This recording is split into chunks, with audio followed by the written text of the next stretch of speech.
राज्यसेवा 2026 ची पूर्वपरीक्षा आपली काल पार पडली. या पूर्वपरीक्षा नंतर ज्यावेळेस आपला पेपर 1 झाला, पेपर 1 नंतर अनेक विद्यार्थ्यांचा एक सूर बाहेर आला, की पेपर ईझी टू मॉडरेट होता. आता ज्यावेळेस नुकताच पेपर झाला आणि विद्यार्थ्यांना विचारण्यात आलं, त्यावेळेस विद्यार्थ्यांचा हा एक सूर होता. परंतु काही विषयांबद्दल जर विद्यार्थ्यांची प्रतिक्रिया आपण बघितल्या, तर आपल्यालाही ह्या गोष्टी कळाल्या असतील, की इतिहास, विज्ञान हे असे विषय होते, जे आउट ऑफ द बॉक्स गेले होते. सो अशा परिस्थितीमध्ये पॉलिटी झालं, जिओग्राफी झालं, करंट अफेअर्स झालं, इकॉनॉमिक्सचा काही सेगमेंट झाला, हा विद्यार्थ्यांच्या कव्हरेजमध्ये होता. सो त्यामुळे विद्यार्थ्यांनी ह्या पेपरचा एकत्रित सूर बाहेर काढला, तो म्हणजे ईझी टू मॉडरेट. परंतु ज्यावेळेस पेपरचा दुसरा दिवस येतो, GS2 मध्ये आपल्या टेक्स्टबुक सुपर कोचिंगची आन्सर की आपण काल पब्लिश केली, तुम्ही ती बघितली असेल. त्या आन्सर कीनुसार ज्यावेळेस विद्यार्थ्यांनी आपण ज्या प्रश्नांची उत्तरं दिलेली आहेत, ती उत्तरं चेक केली, त्यावेळेस विद्यार्थ्यांच्या लक्षात आलं, की पेपर हा ईझी टू मॉडरेट नाही, पेपर हा मॉडरेटच आहे. पॉलिटी सारखा विषय जर आपण बघतो म्हटलं, तर पॉलिटीमध्ये साधारणतः 15 प्रश्न आपल्याला विचारण्यात आले होते. 15 पैकी 2 ते 3 प्रश्न असे होते, जे पोरांना अवघड जाऊ शकतात, परंतु बाकीचे जे प्रश्न होते, ते पोरांना सोपे गेलेत. जिओग्राफीचा पण सेम आहे, इकॉनॉमिक्सचा आहे, करंट अफेअर्सचा आहे. परंतु हिस्ट्री आणि सायन्स हे 2 विषय काल झालेत बदनाम. कारण ह्या 2 विषयांनी पोरांना साथ दिलेली नाही. मग एकंदरीत सत्य परिस्थिती काय आहे? खरंच पोरांना पेपर सोपा गेलाय का? पोरांचे स्कोर खरंच 110, 120 क्रॉस जात आहेत का? खरंच पोरं मेन्सला पास होत आहेत का? कट ऑफ किती लागू शकतो? अशा अनेक वेगवेगळ्या प्रश्नांना आता जन्म भेटलाय. अनेक वेगवेगळे प्रश्न आता तुम्हाला ऐकायला मिळत असतील. अनेक वेगवेगळ्या प्रश्नांवर वेगवेगळ्या फॅकल्टीच्या माध्यमातून तुम्हाला चर्चा ऐकायला मिळत असेल. परंतु मी आजच्या सत्य परिस्थितीवर पोरांनो तुमच्यासोबत बोलणार आहे, की खरंच काय परिस्थिती आहे आज. काल राज्यसेवेचा पेपर झालाय. आज पोरांची काय सिच्युएशन आहे? खरंच पेपर सोपा होता? चांगले प्रश्न पोरांनी सोडवलेत? चांगला स्कोअर पोरांचा येतोय? की चित्र एकदम विरोधी आहे? स्वागत करतो मित्रांनो, मी रितेश किरड तुमच्या सर्वांचं टेक्स्टबुक सुपर कोचिंगच्या आपल्या या ऑनलाईन लर्निंग प्लॅटफॉर्मवर. आजच्या या व्हिडिओ सेशनमध्ये इथून पुढच्या 10 ते 15 मिनिटांमध्ये मी फक्त तुम्हाला तथ्यात्मक बाबींवर बोलणार आहे, की खरंच विद्यार्थ्यांसमोरची परिस्थिती काय आहे. ज्यावेळेस पेपर होतो, पेपर झाल्यानंतर साधारणतः 3 गट आपल्याला विद्यार्थ्यांमध्ये बघायला मिळतात. एक गट जो पूर्णपणे सेफ झोनमध्ये आहे, एक गट जो पूर्णपणे काठावर आहे आणि एक गट जो कुठेही नाहीये, आसपासही नाहीये. यामध्ये सर्वाधिक परिणाम करतात किंवा परिणाम करणाऱ्या घटना ज्या घडतात त्या 2 गटांवर, एक जो काठावर आहे आणि एक जो कुठेच नाहीये. कारण जो सेफ झोन वाला आहे, त्या सेफ झोन वाल्याने आजपासून मेन्सच्या दृष्टिकोनातून आपलं प्लॅनिंग सुरू केलं असेल. टेक्स्टबुक सुपर कोचिंगचे अनेक विद्यार्थी आहेत, ज्यांचे 65 प्लस क्वेश्चन्स निगेटिव्ह जाऊन बरोबर येत आहेत. म्हणजे ही पोरं साधारणतः मेन्सला आहेतच, यात तर काही डाऊट नाहीये. मग आपण सध्या कुठे आहे हे सगळ्यात पहिल्यांदा चेक करणं गरजेचं आहे आणि आपण जिथे कुठे असू ती गोष्ट स्वीकारणं गरजेचं आहे आणि त्या आधारावर आपल्याला इथून पुढची प्लॅनिंग करणं गरजेचं आहे. जर आजही आपण ही गोष्ट करत नसू, तर पोरांनो आपण परत त्याच ऍक्सिडेंटला सामोरं जाणार आहोत, जो राज्यसेवा पूर्व परीक्षेमध्ये काल आपल्यासोबत झालाय. काही दिवसानंतर तुमची कंबाईन गट ब ची पूर्व असेल, कंबाईन गट क ची पूर्व असेल. ती झालं की तुम्ही वर्ष 2027च्या पूर्व परीक्षांकडे परत एकदा लक्ष केंद्रित कराल. परंतु हे असं चालणार तर किती दिवस? कधी ना कधीतरी आपल्याला आपल्या गोष्टी समजून घेणं गरजेचं आहे. आपण कुठे कमी पडतो याचं आत्मपरीक्षण करणं गरजेचं आहे आणि आपल्याला जर कोणत्याही परिस्थितीमध्ये पोस्ट मिळवायची असेल, तर आपल्याला नवीन प्लॅन तयार करून ठेवणं गरजेचं आहे, नवीन स्ट्रॅटेजीज डेव्हलप करणं गरजेचं आहे आणि त्या जर सगळ्या गोष्टी आपण आज करू, तर त्याचे फळ आपल्याला उद्याला बघायला मिळतील. अनेक विद्यार्थ्यांचा प्रॉब्लेम हा असतो, की पोरं फक्त पेपर मागून पेपर देतात, परीक्षांमागून परीक्षा देतात, परंतु त्या परीक्षांमध्ये आपल्याला जो काही लॉस होतोय, आपल्यासोबत जो काही दगाफटका होतोय, याचं कोणीच अनालिसिस करायला तयार नाहीये. आणि पोरांनो, ही गोष्ट सत्य आहे बरं. हे अनालिसिस करावं लागेल. जोपर्यंत आपल्या गोष्टी कुठे चुकतायत हे आपल्याला कळणार नाही, तोपर्यंत आपण त्याच्यावर कामही करणार नाहीये. बरोबर ना? जर आपल्याला कळालं की आपण ह्या सब्जेक्टमध्ये ह्या ठिकाणी चुकलोय, हा सब्जेक्ट आपला वीक आहे, सब्जेक्ट मधला हा सेगमेंट आपला वीक आहे, तर आपल्याला त्याच्यावर काम करता येईल आणि ते काम आपल्यासाठी रिझल्ट देणारं काम असेल. बरोबर आहे? सो आजच्या या व्हिडिओ सेशनमध्ये तुम्हाला सगळ्यात पहिल्यांदा काही गोष्टी दाखवण्याचा मी प्रयत्न करतो. राज्यसेवा 2027च्या दृष्टिकोनातून स्वराज्य 2.0 नावाची एक नवीन बॅच मी तुमच्या सगळ्यांसाठी घेऊन आलेलो आहे. ही बॅच काय असेल, या बॅचच्या माध्यमातून आम्ही तुम्हाला काय काय देणार आहोत, या सगळ्या गोष्टी आपण नंतर बघत बसू. राईट. काय आहे पोरांची सद्यस्थिती? परीक्षा तर संपली आहे, परंतु मनामध्ये अजूनही तेच वादळ आहे की चला माझे येणारे प्रश्न पण माझे चुकलेत. मला परीक्षा हॉलमध्ये पेपर देत असताना पेपर सोपा वाटला, परंतु ज्या प्रश्नांना मी टिक केलं नेमकी तेच प्रश्न चुकली आहेत. निगेटिव्ह माझे 25 प्रश्न चुकलेले आहेत. निगेटिव्ह मध्ये खूप जास्त माझे मार्क्स चाललेले आहेत आणि यामुळे माझा रिझल्ट जातोय. हे प्रत्येकाच्या मनात आहे. जो पोरगा काठावर आहे त्या पोराला तर ही गोष्ट खूप जास्त त्रासदायक आहे. जो सेफ झोन मध्ये आणि ज्याला माहिती आहे की माझा काहीच संबंध नाहीये ते पोरं रिलॅक्स आहेत. परंतु सगळ्यात जास्त क्राऊड जर ह्या सिच्युएशन मध्ये फेस करत असेल तर तो म्हणजे काठावर असणारा, आणि हाच क्राऊड सर्वात जास्त असतो. सो पोरांनो ठीक आहे, पेपर झाला. पेपरमध्ये जे प्रश्न विचारले होते ते प्रश्न, तुम्ही दिलेले उत्तर ठीक आहे. आता कोणतीही गोष्ट बदलू शकत नाही. तुम्ही कितीही त्याच्यावर विचार केला तरी ती गोष्ट बदलणार नाहीये. तुम्ही कितीही स्वतःच्या मनाला त्रास करून घेतला तरी त्याच्यामध्ये कोणत्याही प्रकारचा बदल घडणार नाहीये. मग आता आपल्याला काय करणं गरजेचं आहे? हा त्रास परत पुढच्या परीक्षेमध्ये आपल्याला होणार नाही यासाठी आता काळजी करणं गरजेचं आहे. मग आता काय करायचंय? तर ज्या चुका आपल्या आता ह्या पेपरमध्ये झाल्यात, ज्या ठिकाणी आपण थोडंसं कमी पडलो त्या ठिकाणी आपल्याला परत एकदा काम करणं गरजेचं आहे. आणि प्रत्येक स्पर्धा परीक्षार्थीच्या आयुष्यामध्ये हे क्षण येत असतात. हे क्षण आल्याशिवाय त्याला यशाचं महत्व कळत नाही. इथे तुमचे पेशन्स खूप जास्त लागणार आहेत. पेशन्स लेवल खूप जास्त हाय लागणार आहे. एका परीक्षेमध्ये माझा स्कोर आला नाही याचा अर्थ आता मी मार्ग बदलायला पाहिजे, आता माझ्याच्यानं ही एमपीएससी शक्य नाही, अशा जर नकारात्मक गोष्टी तुमच्या डोक्यामध्ये येत असतील तर पोरांनो, सगळ्यात पहिल्यांदा स्वतःला विचारा की जर मला एमपीएससीची तयारी सोडायचीच होती तर मी सुरुवातच कशासाठी केली? ज्या उद्दिष्टांपर्यंत आपल्याला पोहोचायचंच नव्हतं तर ते उद्दिष्ट डोळ्यासमोर ठेवून त्या दृष्टिकोनातून मार्गक्रमण सुरूच कशासाठी केलं? सो एमपीएससी सोडायची नाही.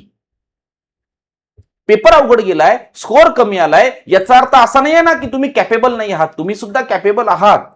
फक्त तुमच्याकडनं आता ज्या चुका झाल्या आहेत भविष्यातल्या पूर्वपरीक्षेमध्ये त्या चुका तुमच्याकडनं होणार नाहीत याची काळजी आपल्याला आज घ्यायची आहे. त्या दृष्टिकोनातून प्लॅनिंग आपल्याला आज करायची.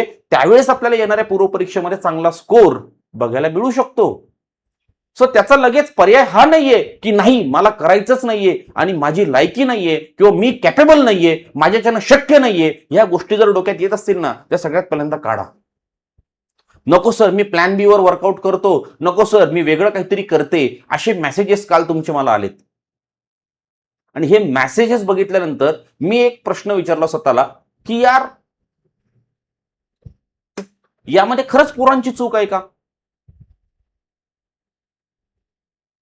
तर त्यावर उत्तर बाहेर निघालं की नाही, यामध्ये पोरांची चूक नाहीये. आयोगाने पोरांना एक सिलेबस दिलाय. काही ठिकाणी आयोग त्या सिलेबसच्या बाहेर जाऊन सुद्धा प्रश्न विचारते. यामध्ये आपली पोरं कुठे चुकली आहेत? आपली पोरं तर सगळा सिलेबस कव्हर करतायत आणि तो सिलेबस कव्हर करून देण्यासाठी फॅकल्टीज अहोरात्र झटतायत, अहोरात्र वेगवेगळे प्रश्न तयार करतायत, वेगवेगळे अपडेटेड नोट्स आणतायत ज्या की पोरांना परीक्षेच्या दृष्टिकोनातून फायदेशीर ठरतील. मग पोरं चुकलीत कुठं? पोरं चुकत नाहीयेत. Question out of the box जातोय. परंतु दुसरा विचार मनात हाही आला की सगळेच प्रश्न तर आउट ऑफ द बॉक्स नव्हते. 10% क्वेश्चन आपण पकडलं, 100 पैकी 10 प्रश्न तुमचे आउट ऑफ द बॉक्स असतील, परंतु 90 प्रश्न तर तुमच्या कव्हरेज मधलेच होते. मग ह्या 90 प्रश्नांपैकी आपले प्रश्न किती बरोबर येत आहेत हा पण तर महत्वाचा मुद्दा आहे ना. जर 90 पैकी आपल्या प्रश्नांची बरोबर येणाऱ्याची संख्या जर कमी असेल तर याचा अर्थ असा की आयोगाने जो अभ्यासक्रम आपल्याला दिलेला आहे तो अभ्यासक्रम आपला व्यवस्थितरित्या पूर्ण झालेला नाही, किंवा त्या अभ्यासक्रमामध्ये अजूनही काही लूप होल्स आहेत ज्या ठिकाणी आयोगाने प्रश्न विचारला की तो प्रश्न आपल्याला सोडवता येत नाही. बरोबर ना? मग हे लूप होल्स शोधून त्याच्यावर काम करणं गरजेचं आहे पोरांनो. एकदा आपल्याला जर स्कोर कमी येतोय म्हणून जर आपण मार्ग बदलत असू तर ऑफिसर झाल्यानंतर येणारी जी आव्हानं आहेत ती पेलण्याची क्षमता खरंच आपल्याकडे आहे का रे? तुम्ही तर तिथून पळून जाल. अजून तर काहीच नाही. पेशन्स लेवल खूप जास्त हाय लागते एका अधिकाऱ्याकडे. ठीक आहे ना, आताच्या पेपरमध्ये स्कोर कमी आलाय, भविष्यामध्ये 2027 ची जी परीक्षा येणार आहे याच्यासाठी माझ्याकडे संपूर्ण 1 वर्षाचा वेळ आहे आणि ह्या एका वर्षामध्ये मला परत 0 to 100 प्रिपरेशन करायचं नाहीये. ऑलरेडी मी 50% पर्यंत आलेलो आहे, ऑलरेडी मी 60% पर्यंत आलेलो आहे, 70% पर्यंत आलेलो आहे. पुढच्या 30% प्रिपरेशन माझं करायचं राहिलेलं आहे आणि त्या प्रिपरेशनसाठी माझ्याकडे वेळ हा भरपूर आहे. हा विचार डोक्यात घ्या ना.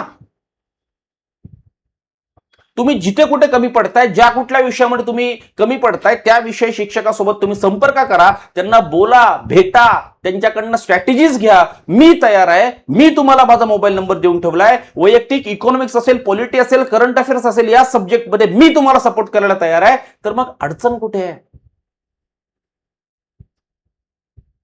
पॉलिटी पॉलिटीचे 15 प्रश्न आले होते. 15 पैकी 14 प्रश्न युट्यूबवर दुपारी 1 ला मी जे लेक्चर घेतो त्या लेक्चर मधून जर मी रिफ्लेक्ट करतोय, एक प्रश्न फक्त माझा रिफ्लेक्ट झाला नाही, तर मग माझा अप्रोच ऑलमोस्ट तर क्लिअर आहे.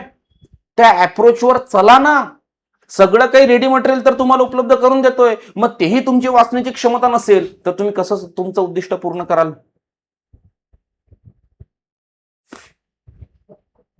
मोबाईल नंबर तुम्हाला उपलब्ध करून देतो, कॉन्टॅक्ट करा, एकदा बोला. काय नेमक्या अडचणी आहेत, कुठे अडचणी आहेत, कशात अडचणी आहेत, त्या अडचणी दूर करण्यासाठी आपल्याला काय उपाययोजना करता येतील, सगळ्या गोष्टींची चर्चा करू. चर्चेतूनच मार्ग निघणार आहे. वैयक्तिक एकट्यात विचार करत बसण्यात, स्वतःला त्रास करून घेण्यात मार्ग निघणार नाहीये.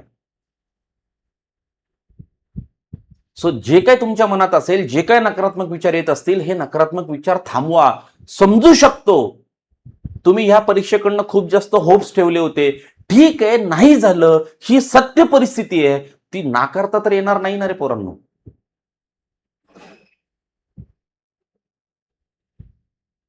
हीच परिस्थिती आपण पुढच्या परीक्षेमध्ये बदलू, या दृष्टिकोनातून आपण पुढे जायला पाहिजे. आणि त्यासाठी मी तुमच्या सोबत आहे. मोबाईल नंबर दिलाय, बोला, भेटा, कॉल करा. मी आहे ना गाईड करायला. का बरं एवढा नकारात्मक विचार, कशासाठी? सध्याच्या परिस्थितीमध्ये आपण मार्केटचा जर विचार करतो म्हटलं, तर मार्केटमध्ये ह्या 3 कारणांवर खूप जास्त परिणाम आहे. म्हणजे कट ऑफच्या अगदी जवळ, म्हणजे काठावर असणारे पोरं, एकदम सुरक्षित पोरं आणि अपेक्षेपेक्षा खूप कमी मार्क्स पोरांना मिळालेत. प्रॉब्लेम कुठे आहे माहिती का? प्रॉब्लेम आहे तो आपल्या अपेक्षेमध्ये. आपली अपेक्षा असते एक आणि आपल्याला सामोरं जावं लागतं ते दुसऱ्याच गोष्टींसाठी. अनेक पोरांनी अपेक्षा केल्या असतील की काही झालं तरी मी 110 प्लस स्कोर घेईल, 120 प्लस स्कोर घेईल, 100 प्लस स्कोर घेईल. परंतु त्या ठिकाणी पोरांना 70, 80, 85, 90 असे स्कोर बघायला मिळतात. प्रॉब्लेम तुमचा नाहीये. तुम्ही ज्या पेपरकडून ठेवलेल्या अपेक्षा आहे त्या चुकीच्या आहेत. का बरं चुकीच्या म्हणतोय मी? कारण तुम्हाला जर तुमचा अभ्यासक्रम पूर्ण झालेला नाही हे माहिती असून सुद्धा जर तुम्ही अपेक्षा ठेवत असाल तर साहजिकच आहे त्या अपेक्षा चुकीच्या आहेत. तुम्ही राज्यसेवा पूर्व परीक्षेच्या दृष्टिकोनातून जो काही अभ्यासक्रम आयोगाने तुम्हाला दिलाय तो 100% कव्हर केला होता का? त्या अभ्यासक्रमावर आधारित रेफरन्स बुक तुम्ही व्यवस्थित रीड केली होती का? त्यावर आधारित एमसीक्यूची प्रॅक्टिस तुम्ही केली होती का? पीवायक्यूज अनालिसिस तुम्ही केलं होतं का? टेक्स्टबुकच्या अपडेटेड नोट्स तुम्ही रीड केलं होतं का? फॅकल्टी सोबत डिस्कस केलं होतं का? प्रिडिक्टेड टॉपिक्सला तुम्ही वारंवार रिवाइज केलं होतं का? या सगळ्या गोष्टी तुम्ही केल्या, टेस्ट सिरीजही तुम्ही सोडवल्या. सगळं करून सुद्धा जर तुमचा स्कोर येत नसेल तर मी म्हणतोय की जबाबदार तुम्ही नाहीत. परंतु यापैकी काही गोष्टी तुम्ही केल्याच नाहीयेत. एकदाच फक्त सब्जेक्टला रिडिंग दिलीये आणि तुम्ही राज्यसेवेच्या पूर्व परीक्षेला जात असाल तर पोरांनो साहजिकच आहे, हाती निराशाच येणार आहे.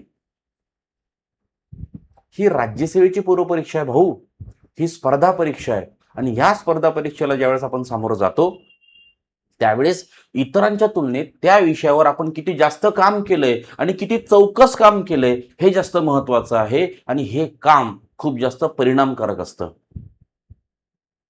सो ज्या गोष्टी आपण वर्ष 2026च्या पूर्वच्या दृष्टिकोनातून केल्या नव्हत्या त्या सगळ्या गोष्टी वर्ष 2027च्या पूर्वच्या दृष्टिकोनातून आपल्याला करणं गरजेचं आहे. मग त्या कंच्या आहेत, काय करायचंय काय नाही करायचंय, मी आहे अवेलेबल. बोला माझ्यासोबत, देतो परत एकदा मोबाईल नंबर. काय आहे काय नाही सगळ्या गोष्टी डिस्कस करू. तुम्ही आतापर्यंत कोणकोणती पुस्तकं वाचली आहेत, कशा पद्धतीने प्रिपरेशन केलंय एकदा सांगा. त्याच्यामध्ये काय चुका झाल्यात आपण त्या चुका शोधू आणि त्याच्यावर काम करू, म्हणजे येणाऱ्या सर्व पूर्वपरीक्षा आपल्या कव्हरेजमध्ये असतील. तुम्हाला जर असं वाटत असेल की नाही नाही पोरांना खूप जास्त स्कोअर आहे, तर तुमच्या डोक्यातला भ्रम हा बाहेर काढा. अनेक पोरं ही काठावर आहेत, अनेक पोरं आहेत जी काठावर जाऊन बसली आहेत. नाही आहेत पोरांना स्कोअर. अनेक विद्यार्थ्यांनी चुका करून ठेवल्यात. एक सेगमेंट काय सोपा आला की तुम्ही पेपरला हलक्यात घ्यायला सुरुवात केली. हीच तर आयोगाची स्ट्रॅटेजी आहे पोरांनो. कोणता तरी एक सब्जेक्ट आयोगाने सोपा देणं आणि तुमचा कॉन्फिडन्सला ओव्हर कॉन्फिडन्समध्ये कन्व्हर्ट करणं, ही आयोगाची स्ट्रॅटेजी आहे. त्यामुळे प्रत्येक विषयाची काठिण्य पातळी ही प्रत्येक वेळेस पेपरमध्ये वेगवेगळी असते. सो प्रत्येक विषय हा आपण वेगवेगळ्या अप्रोचनेच हाताळला पाहिजे. तो अप्रोच जर आपला क्लिअर नसेल तर काही खरं नाही. पेपरच्या काही दिवस अगोदर मी तुम्हाला सांगितलं होतं की त्या 2 तासांमधली तुमची प्लॅनिंग आजच सेट करा. कोणता प्रश्न आल्यानंतर तो कशा पद्धतीने हँडल करायचा आहे, त्याचं उत्तर आपल्याला कसं बाहेर काढायचंय, हे सगळं आजच सेट करा. मी का म्हणत होतो वारंवार, आपण संपूर्ण वर्षभराचं प्लॅन करून ठेवतो. संपूर्ण वर्षभर आपण प्लॅनिंगवर चालतो. परंतु पोरांनो त्याच 2 तासांची प्लॅनिंग करायला आपण विसरतो, ज्या 2 तासावर आपलं पूर्ण वर्षभराचं प्लॅनिंग डिपेंड आहे. का बरं? हा निष्काळजीपणा का?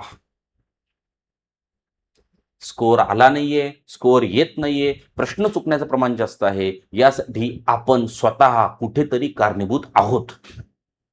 आपल्याही हातून काही ना काहीतरी चुका घडलेल्या आहे. परिणामस्वरूप आपला स्कोअर कमी येतोय, परिणामस्वरूप आपली प्रश्न चुकतायत. सो ज्या चुका आपल्याकडनं घडल्या आहेत, त्या चुका दुरुस्त करणं हे आपलं पहिलं कार्य असलं पाहिजे. त्या दृष्टीसाठी आपण मार्ग बदलता कामा नये. आठवणारे तुम्हीच पोरं होते, जी की सुरुवातीला तुम्हाला गाडी सुद्धा चालवता येत नव्हती, सायकल सुद्धा चालवता येत नव्हती. परंतु आतमधली जी इच्छाशक्ती होती ना, की नाही मला शिकायचीच आहे, काहीही होऊ देत. अरे किती वेळेस तुम्ही पडलात, परंतु उठून परत तुम्ही सायकल चालवलीत आणि आज कंडिशन अशी आहे, तुम्ही एकदम चांगल्या पद्धतीने ती सायकल चालवताय. ज्या चुका होतायत त्या चुका दुरुस्त करा ना. त्या चुका जर आपण दुरुस्त केल्या तर 100% येणाऱ्या काळामध्ये आपल्याला ज्या पूर्वपरीक्षा द्यायच्या आहेत त्या पूर्वपरीक्षेमध्ये चांगला स्कोर आपल्याला बघायला मिळेल. तुम्ही फ्रेशर आहात. पहिला अटेम्प्ट असेल, दुसरा अटेम्प्ट असेल, तिसरा अटेम्प्ट असेल, वारंवार त्या चुका होत आहेत. एकदा कोणासोबत तरी बोला. परत एकदा सांगतो, मोबाईल नंबर देऊन ठेवलेला आहे. नक्की बोला. WhatsAppवर मेसेज करा, नाव टाका, ग्रुपमध्ये ऍड करतो. प्रत्येक ग्रुपमध्ये मी काही ना काहीतरी तुम्हाला देण्याचा प्रयत्न करतो. त्यातून घ्या, शिका, पुढे चला. सो इथून पुढे आता काय करणं गरजेचं आहे हे ठरवण्या अगोदर इथून मागे आपण काय केलं हे चेक करा. मगच पुढची स्ट्रॅटेजी बनवा. नाहीतर लगेच आता पुढे काय, अनेक वेगवेगळे व्हिडिओज तुम्हाला बघायला मिळतील. आता पुढे काय, आता कंबाईन पूर्व, कंबाईन गट ब पूर्व, कंबाईन गट क पूर्व, आणि चालू रे पोरांनो. असं करू नका. असं करू नका. इथून मागे आपण काय केलं, त्यामध्ये आपल्या काय चुका झाल्या, त्या चुका आज दिवसभरामध्ये शोधा. त्या चुका आपल्याला इथून पुढच्या प्रिपरेशनमध्ये करायच्या नाहीयेत, हे फिक्स करा आणि मगच तयारीला सुरुवात करा. उगाच हवेत गोळीबार करायचा आणि चलायचं नाही. पेपरमध्ये प्रश्न कोणत्या वेने विचारले होते, आयोगाचा अप्रोच काय होता, आपला अभ्यासाचा अप्रोच काय आहे, याच्यामध्ये जोपर्यंत साम्यता येणार नाही, ह्या दोन्ही गोष्टी जोपर्यंत एकरूप होणार नाही, तोपर्यंत आपण पेपरमध्ये कशा प्रकारचे प्रश्न विचारले जातील हे प्रिडिक्ट करू शकत नाही. आपला अप्रोच हा वेगळा आणि आयोगाचा प्रश्न विचारण्याचा अप्रोच हा वेगळा असतो. त्यावेळेस खरा होतो तो म्हणजे दगाफटका, आणि जो की कालच्या पेपरमध्ये पोरांसोबत झाला. दिवसेंदिवस काठिण्य पातळी वाढत जाणार आहे, कारण स्पर्धा परीक्षेमध्ये इन होणाऱ्या विद्यार्थ्यांचं प्रमाण दिवसेंदिवस वाढतंय. सो आपण आज या स्पर्धा परीक्षेची तयारी करत असू. आजच्या स्पर्धेमध्ये आपल्याला टिकायचंय आणि आजच्या स्पर्धेतूनच आपल्याला रिझल्ट बाहेर काढायचा आहे, कारण कदाचित उद्या याहीपेक्षा स्पर्धा जास्त असेल. वेळ कोणासाठी थांबत नाही पोरांनो.